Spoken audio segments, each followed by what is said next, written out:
happened in 47? First of all, that very scenic route along the Mississippi River got new cars, dome cars. The Burlington was the first company to develop a dome car a few years earlier. They took a couple coaches, cut the ceiling off, and put seats up there and glass over the ceilings, over these seats. And the very first dome car was called, any idea? People in Coach got it right again. Silver Dome. Silver Dome, that's correct. And it's still in existence at another museum. You could go look at it. And it was interesting because if you look at it, the windows above the seats, they are flat glass, as opposed to dome cars that you see now in commercial production where the windows are curved. So in 1947, they were in commercial production, so it got a lot of dome cars for that very scenic route. Also in 47, it was involved in an accident in Downers Grove. Passing freight train lost a tractor. It fell on the track this was on. This train collided into it and derailed, collided into the Downers Grove train station and killed a couple people as well. So they took it back to the shops and fixed it up. And then it became the Nebraska Zephyr and operated as a Nebraska Zephyr from 1947 until it was retired in 1968. And that locomotive was originally geared for 110 miles per hour for passenger service. So from the very beginning, these were very fast trains. In fact, I hear that they were concerned that the speed might be a concern. So the floors used to be lower. If you go into the cars, you notice you walk up a little bitty ramp, maybe a couple inches. That's because they found when the people liked the speed, they raised the floor up, or in the case of the last section here, they raised the seats up about a couple inches so you'd have a better view out the windows and enjoy the speed that these trains went. And there's a steam generator up there too, as well as a small bagging section to carry baggage. The other half was originally a bar car. It had tall tables and tall chairs, which you would typically see in the bar today. But its passenger load dropped off. They got rid of those and they put regular coach seats in there. We do not see people in those sections in that car because the air conditioning is missing a few components and you do not want to be in these cars on a hot day when the air conditioning is not. So that's the history of the train. You might notice there was music playing throughout the train. The train was equipped with a radio. They would tune into local radio stations. Whatever music was popular, they would pipe throughout the train. So one of our trainmen contacted as many people as he could that used to work on the Zephyr, this Zephyr, and asked them what they remember being popular, being played on the train. He came up with hundreds of songs. He picked about a quarter of them as the most popular songs and then went out and bought the music. So what you're listening to is about 6.5 hours of the popular music that was played on this train between 1936 and 1968. So we're at the east end of the line. We're going to stop and we're going back west. Hope you enjoy your trip on the Nebraska Zephyr. Thank you.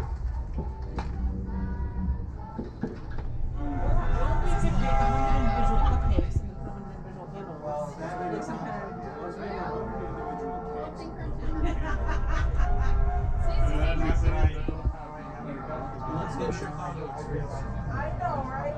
So, do you know the 4 stars on the Chicago flag? Because you were using Sam for each of the 4 big fires. Okay, yeah. So Dennis was saying with the big star on it. So this one.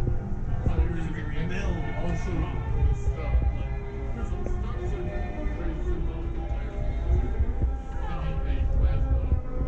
are the train cars. I think when they first invented the Chicago flag, fire emojis were not a thing. I think they were just changing it, like what's something they put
That's the car I was in. And like that guy said, they're all named after Roman or Greek gods.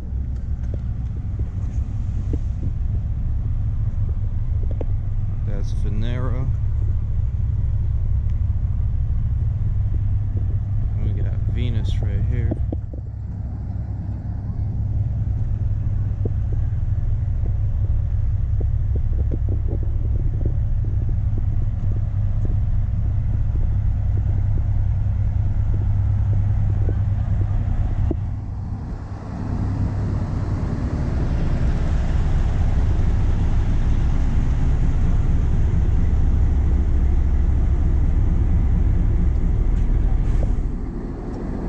Driver, shout out to the driver.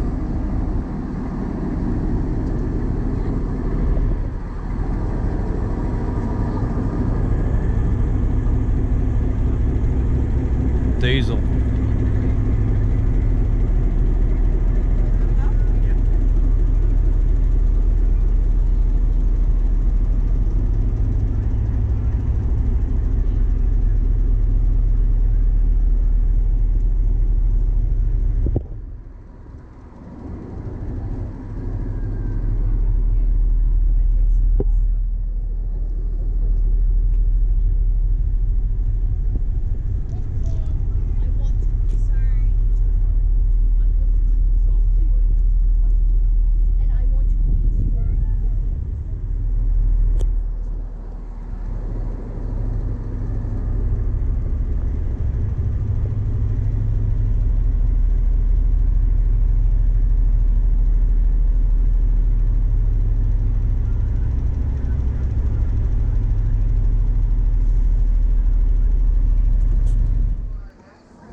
And this is it.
What's happening, big bro?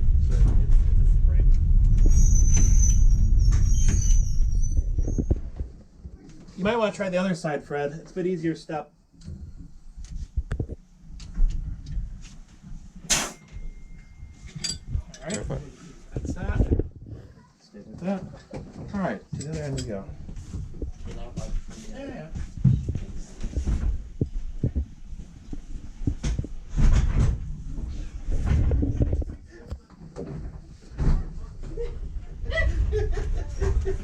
Sorry.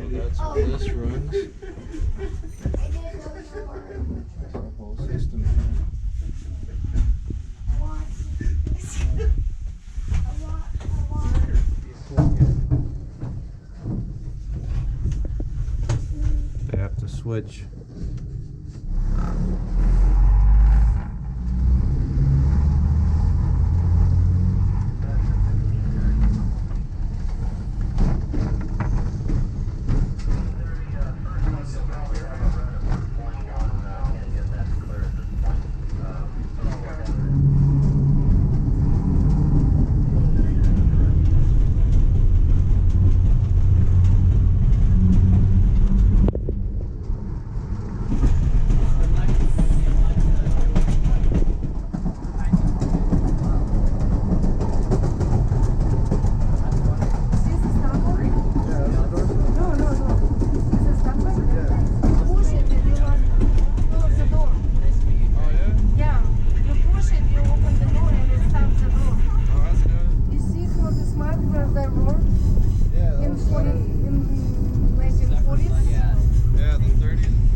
An electric park. It was built by the Chicago Milwaukee Electric, later Chicago North Shore Milwaukee Railway, around 1910. It was built as a destination, somewhere to take people on the weekends when they weren't riding the cars into work.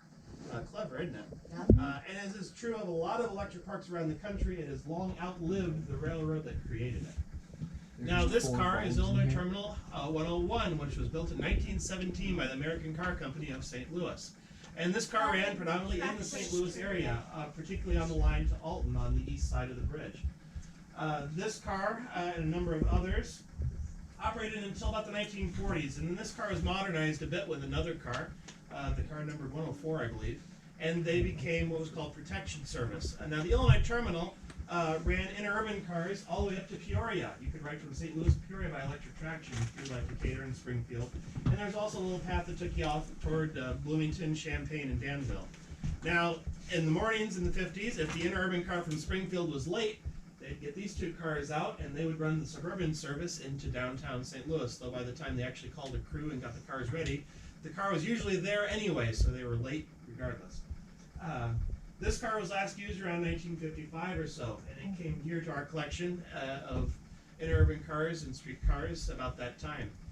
This car doesn't run too terribly often. It doesn't carry too many people, as you can see, and it's kind of fragile sometimes. Not necessarily.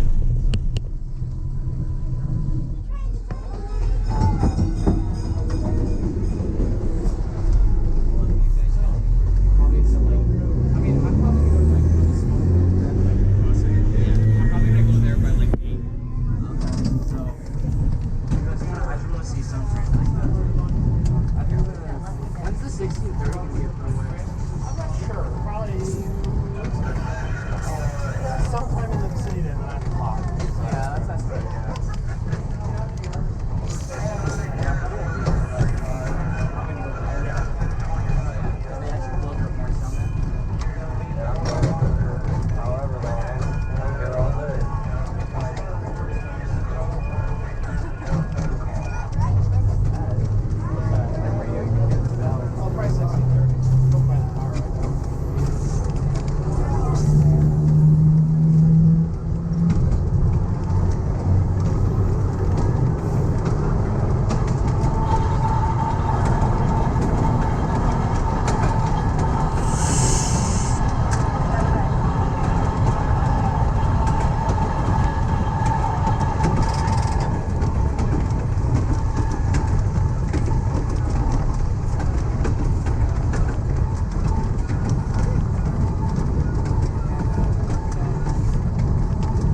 91? Yep, we're good to 91. Okay.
Hey Fred? Yeah. We have authority past 91 to Jefferson back. Okay, authority past 91 Jefferson. That's correct.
Something weird when they took it out of manual and put it in automatic.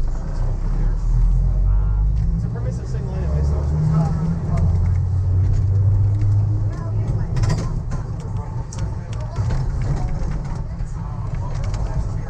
Well, they turned out all the lights. So on Labor Day weekend, you know, all the like stands and everything. That's it. Like,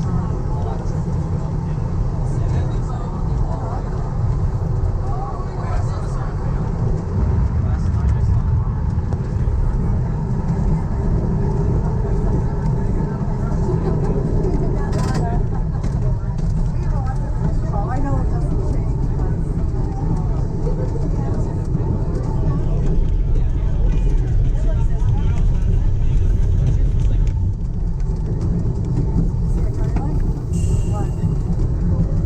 I have to stick with the net 40.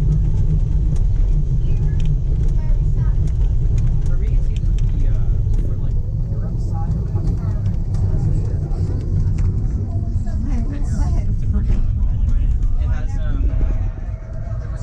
it was nicknamed Christmas tree.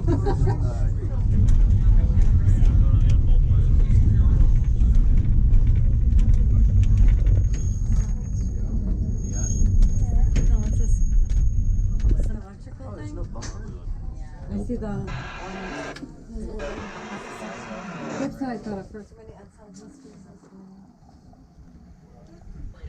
Switch it to the other side. Damn, AC on the sticks. Check out my new ride. AC on the ride.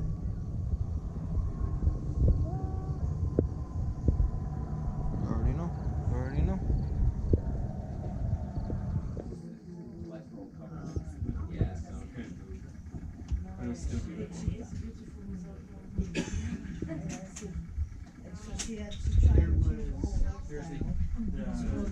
Dutch version, and then the UK, I believe, changed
some.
up at the.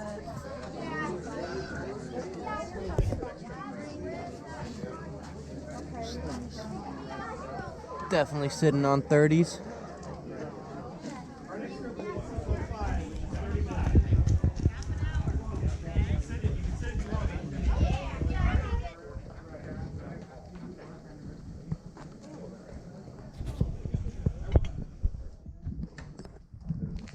Over here in the western shed.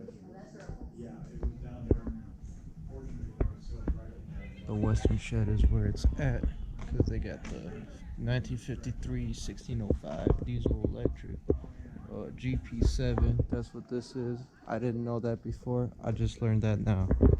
Let's go.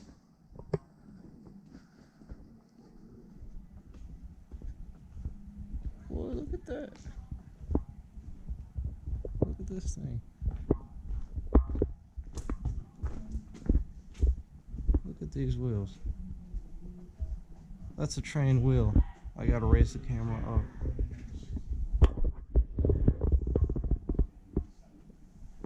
That wheel is taller than me. Look at that. Look at this train. That's a train. That's the rivets. That's all the rivets.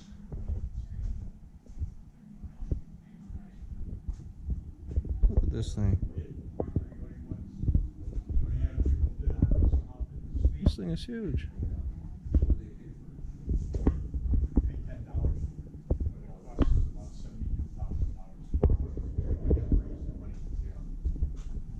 We hired a contractor, RJ Corp. They specialize in train premises. So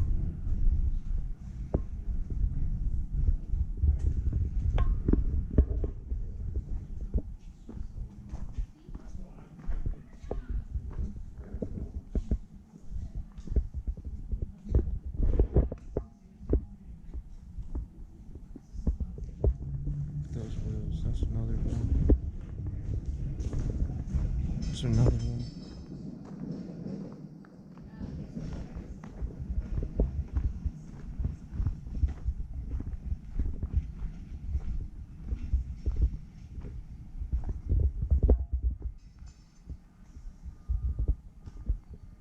Absolutely huge.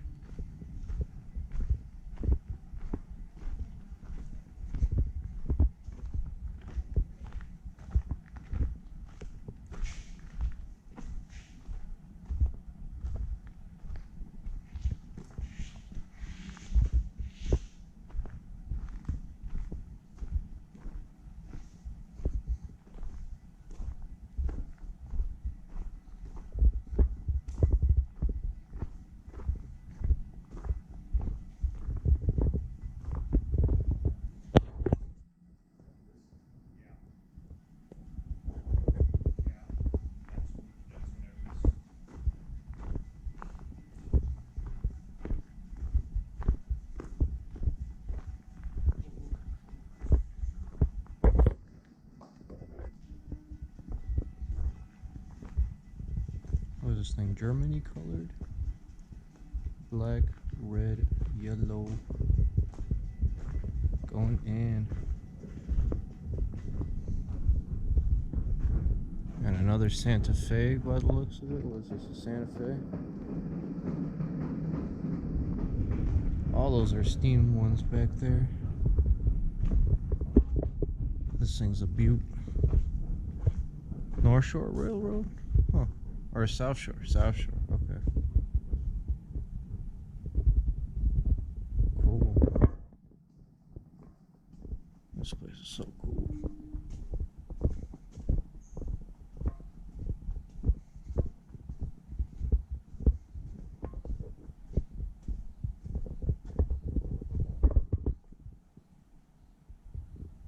I'm not gonna read all of it, but there's a map.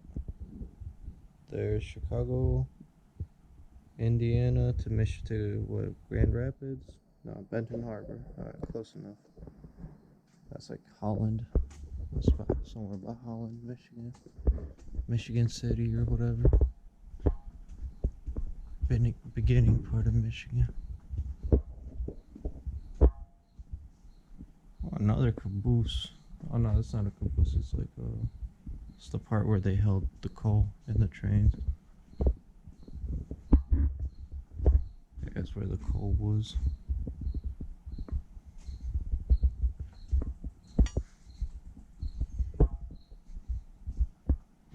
Now, would I rather take a steam train or a diesel train? Diesel. Can't pass up a diesel. Awesome.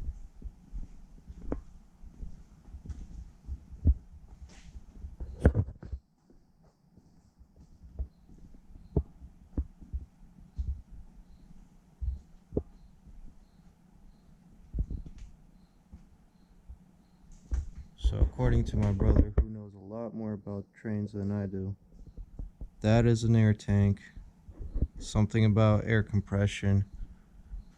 That's the part where the actual fire is and the steam gets boiled in there, put into these tanks. And then the tanks drive the actual pistons, which I don't know where the pistons are, but that turns the lines and it makes this thing go.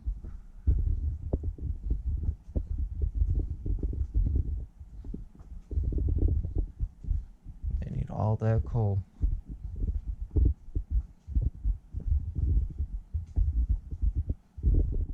From the Navy.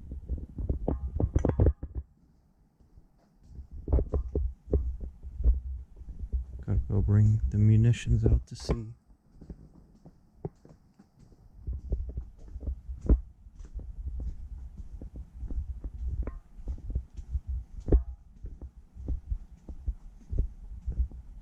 Alright, now I've already been down there. That's the first train I showed. Actually, I didn't show this caboose yet, so. Yeah, here's a size comparison of these wheels. Like, me, 5'8". These wheels. If I'm 5'8", these wheels are 5'10". 5'11", maybe 6 feet tall. Nah, not tall because they're on the tracks. Yeah, they're also like 5'10".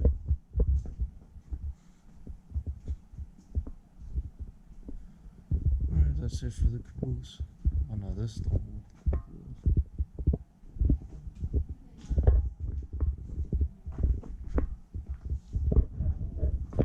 And I'm going back.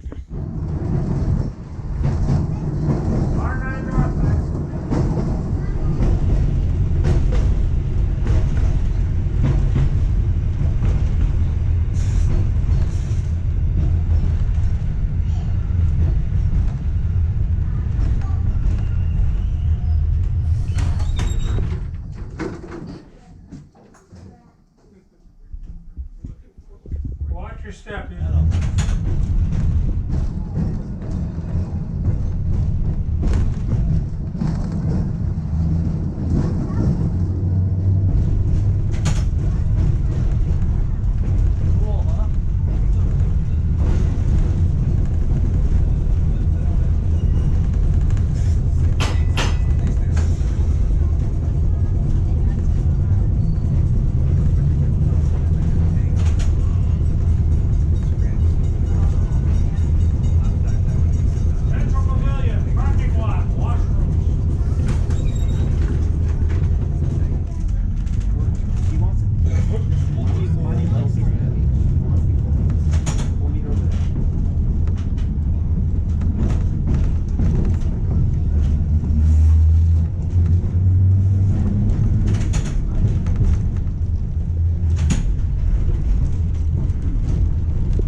about what you're riding on. This is an old Chicago City streetcar. It was built back in 1923, and it ran on the streets of Chicago until about 1954.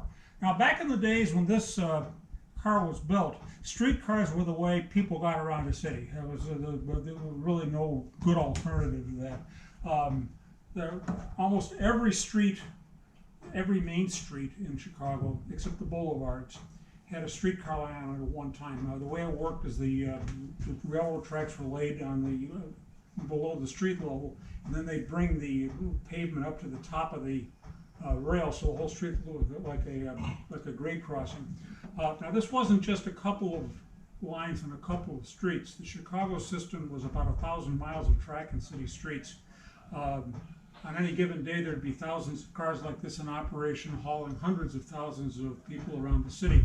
Roughly twice as many people every day as the existing bus system handles. So this was a big deal.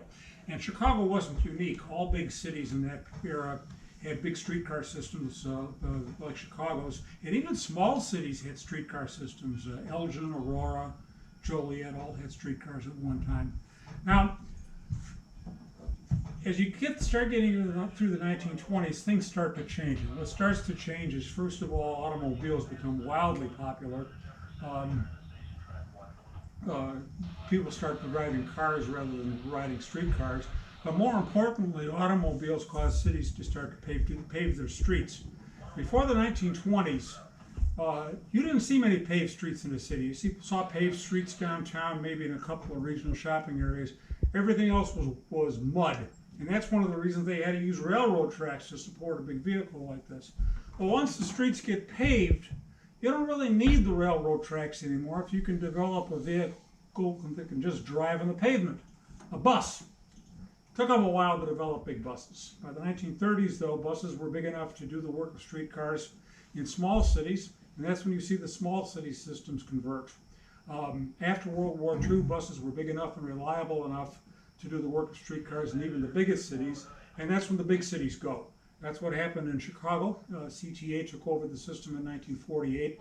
They almost immediately started to convert it to buses. The system was so big it took 10 years to do the job, but the last streetcar finally ran in 1958.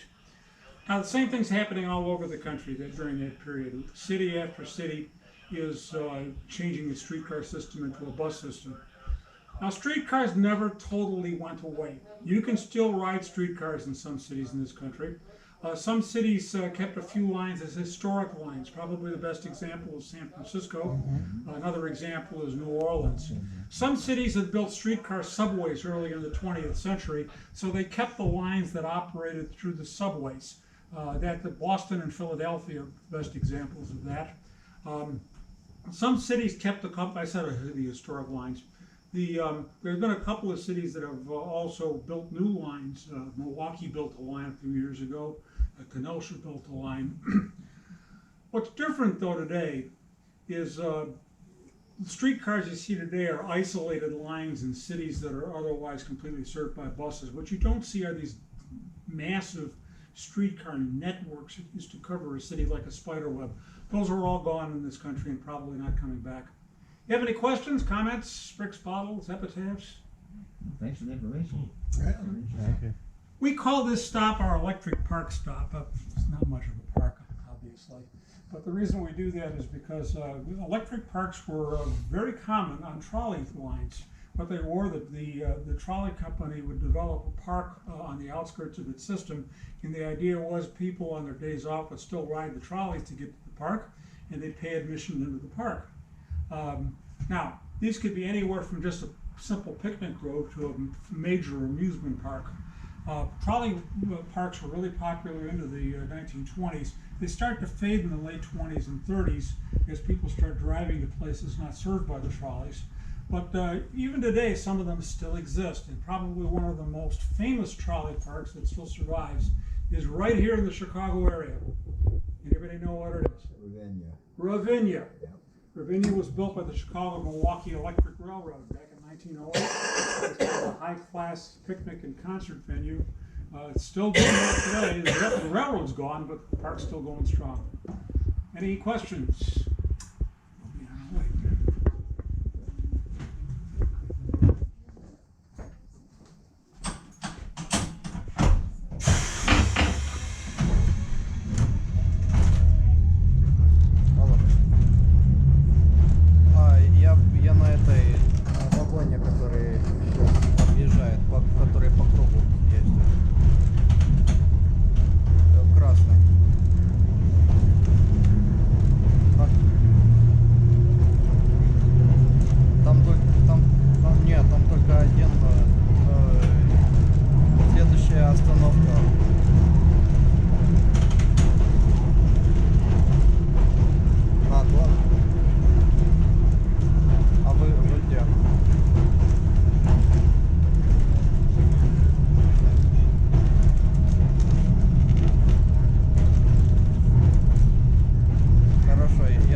thriving in that case.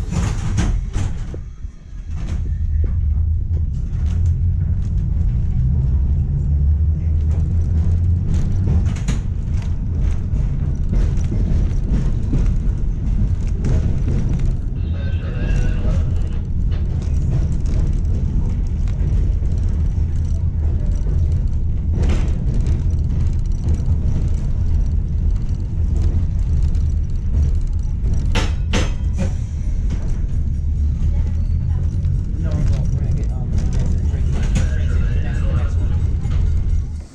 Leave the handrail to When you were talking about modern day rail networks, I know Dallas and Portland, Oregon. Those are what they call light rail rapid transit.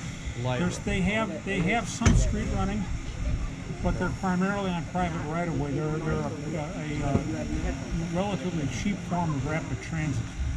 Okay. Because what they'll run, the streetcar lines had very little private right of way. They ran in streets. Oh, that's a little different. Yeah, the Dallas system, that's a nice system. I've been on it a number of times, it's rapid transit. They have some street running. So it's more okay. So it's more straight, like Yeah, street. kind of.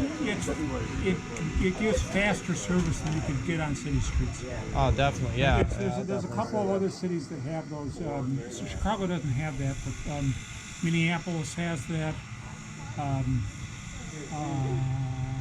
only San been- Francisco. Oh, do they? Oh, BART, like BART. Well, they also have the Muni subway, which is a streetcar subway. Oh, okay. I didn't know. They have what else do they have? San Diego has a nice light rail system. Because Los Angeles has a light rail system. Does it? Oh, okay. Yeah. So these are, like I say, these are more than streetcars. That's the reason they make sense, because they go 50, 60 miles an hour on private right of way. Oh, yeah. Because I've only been on the Oregon one, the one in Portland. Well, that's a light rail. Is it a light rail too? Yeah, because once it gets out of the central business district, it's going 60 miles an hour. Oh yeah, easily. Yeah.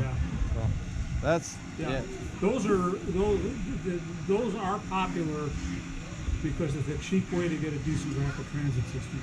Oh, okay. Yeah, that's why I've been seeing more of those pop up. Yeah. Thanks for telling me all that. Okay. I really appreciate the knowledge. Thank you, sir. Okay. Have a cool one. Yep.